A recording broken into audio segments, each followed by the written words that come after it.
I hit record and I lost my mouse. My arm is trying to find it while I look at the camera, but I can't. Oh, found it. Nice. Anyway, what if I wanted to tell you that Sparxie is actually way more than just a DPS? There's a few obvious things that could suggest maybe she's doing more than just being a DPS, but there's also one that's more hidden.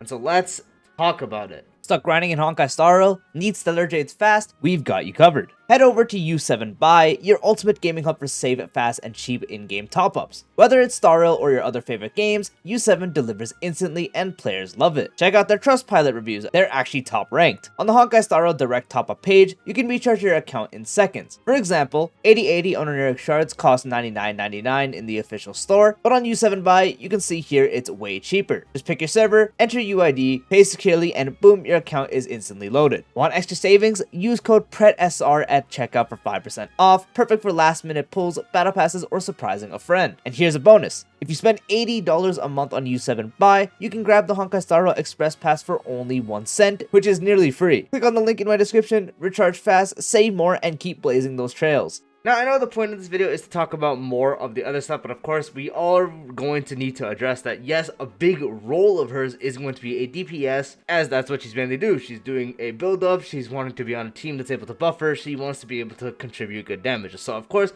that is actually still going to remain a big role and one of her main roles. It's just there's a good amount of people that are looking at her as just a DPS or like main DPS or potentially maybe just like a side DPS, but not really why, besides of a few obvious reasons in her kit, which we'll be talking about that, and then obviously talking about the biggest reason she does have. So first, let's talk about the more obvious reasons, the ones that you can kind of like read her kit and be like, oh yeah, she's doing definitely more than just being the DPS of the team. So one of her traces actually is able to increase the team's crit damage based off every punchline you do own. Every one punchline you own increases crit damage by 8% up to 80%, which is only really 10 punchline with Sparxie on the team, and then in the future with any just like overall Elation team with like 2 Elation characters or more, 10 punchline is not really going to be hard. Even after you use the Elation skill when Aha Instant goes off and then you have to get it again, it's really just not going to be hard. 10 punchline is very easy to accumulate, and even Yaguang can honestly accumulate it. Not always, but she can. So that is just free 80% crit damage, and not just for Elation characters, it's for everyone on the team. So in the future, when there's maybe a team where there's 3 Elation characters and then maybe one other sustain or maybe even another support that might do some damage that also wants to be built with crit, like Tribi or Cypher for an example, they're getting that benefit too. 80% crit damage as well is nothing to scoff at. 80% is a lot of crit damage, and that is just for free, just like boom, out the gate really, and really easy to keep uptime on that, especially with Sparxie on the team. And then the other thing that is specifically mainly tied to the Elation team is how she's able to increase Elation. This is more universal, of course, because any character on the team that is Elation is going to have a form of increasing Elation, whether they just have Elation in their kit. Increasing Elation in general works around. More Elation on the team obviously is going to be better, but there's also the difference between is she able to tie it to herself or is she able to also give it to other people. Her base kit is able to increase Elation, but that is just for Sparxie herself, so that is really just her own DPS potential, so we can just overlook that. But her light cone actually is able to increase the entire team's Elation by 20%.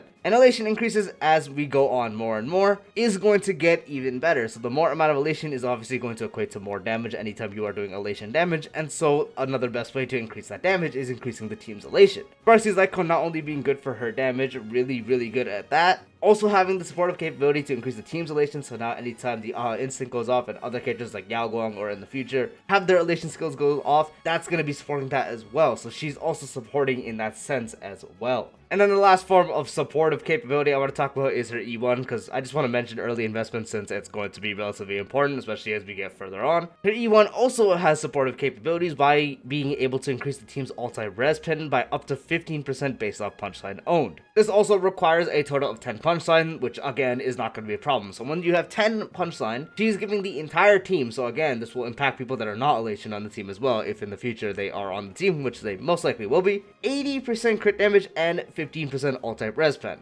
Of course, if she was a dedicated support, if that was it, that would be horrible. But as she is, again, still coded more as a DPS, the fact that she's able to have all her stuff to make her do really good damage overall, but also be able to support the team at that as well. So at E1, S1, you're able to give the entire team 80% crit damage, which is going to be the base effect that you can do regardless of investment. With S1, you give 20% Elation to the entire team as well. And then with E1, you give 15% res pen. Two of those are relatively universal, quote unquote. One of them technically, because ulti res Adjustment is the only one that's fully universal, but that's besides the point. Crit damage for any team you're going to run her on is going to be beneficial, and then Elation for Elation teams is going to get a benefit. So now, on top of all that, let's get into the main point, finally. You can already kind of tell that she's more of a DPS based off that info alone, but the main thing, which is probably going to be the reason she's able to last a long time in the Elation meta, the absolute incredible amount of punchline generation she does give. I am 95% confident that no one in the game is going to be able to generate as much punchline as Sparxie can, and one of the best ways to increase the overall Elation damage of Elation skills is punchline generation. Just like using Yao Guang for an example, when you use like a thing or whatever, like a basic attack skill or ultimate, you get like 3 to 5 punchline, yes? Sparxie, with how you are able to enhance her basic attack and then keep going, trigger engagement farming over and over and over and over and over again, the base result is gain a punchline. And then the more rare result is getting 2 skill point back, which is 2 more casts, and 2 punchline. So regardless, you're going to be generating a bunch of punchline.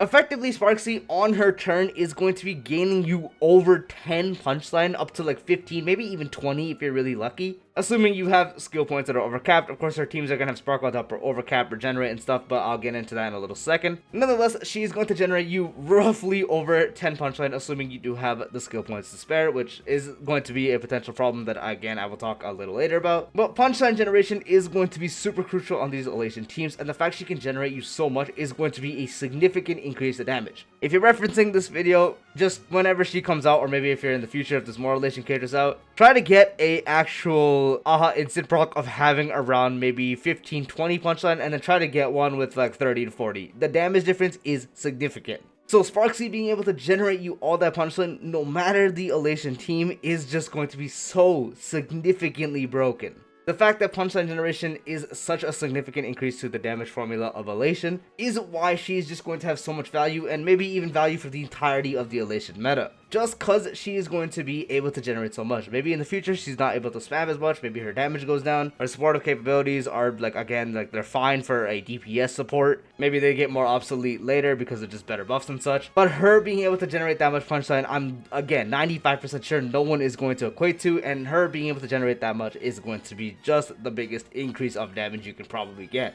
Now, of course, there is only one way that can actually counteract this, and that is if a future Elation character is also relatively SP hungry. Because in the future, you're not always going to have Sparkle, like regular Sparkle, on the team to overcap your skill points, generate you skill points back. And so Sparxie is going to be more on the Sub DPS side, being able to generate you significant punchline, while also buffing your team. But in the future, if there is actually an Elation character that also consumes a bunch of skill points, maybe not at the extent of Sparxie, I highly doubt it'll be at the extent of Sparxie, because Sparxie can consume every skill point you have, as there's no limit of spamming. One of the future Elation characters that might do that have a team like that character, Sparxie, and then another Elation character and another Elation character, or like just like a sustain in that slot. Sparkle not being on that team to generate you stuff, and then the actual main DPS needing the skill points to function, then it's going to be a bit of an issue. But Sparxie also has ways to counteract that with the throw points she's able to get from her ultimate. She's going to be able to get even more throw points thanks to her bonus trace once there's more Elation characters in the game, and you can have up to 3. Further investment of E2, it does get you more turns, so sometimes that can be a little annoying for skill points, but that allows you to get the free throw as well. There are ways to counteract it, and I'm very certain there's not going to be a character that's so skill point hungry to the point Sparxie is just unable to function. I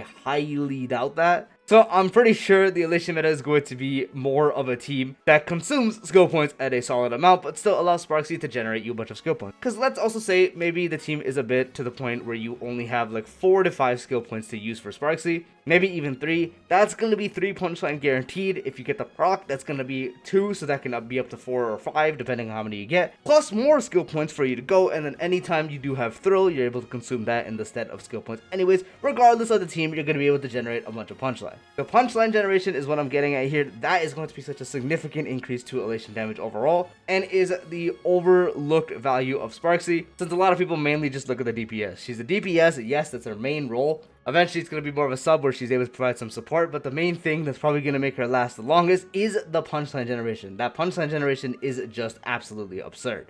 But that does wrap up this video talking about that value of Sparxie. Let me know what you guys think about Sparxie's value like that as well. Do you guys think she's going to hold up, or do you think there's going to be some problems with skill points and stuff, and maybe she's not going to be on those teams either? As that is always possible, this is more like quote-unquote theory craft in the beginning and just what I think it's going to be. Could be completely different once we start getting the actual stuff of different Elation characters. We're just going to have to wait and see. But if you found this video enjoyable or helpful in any way, shape, or form, dropping a like would be greatly appreciated. If you're new to the channel or haven't done so already, be sure to subscribe and turn on the bell icon for future videos like this, along with all the tips to all content, and I'll see you later. Peace out.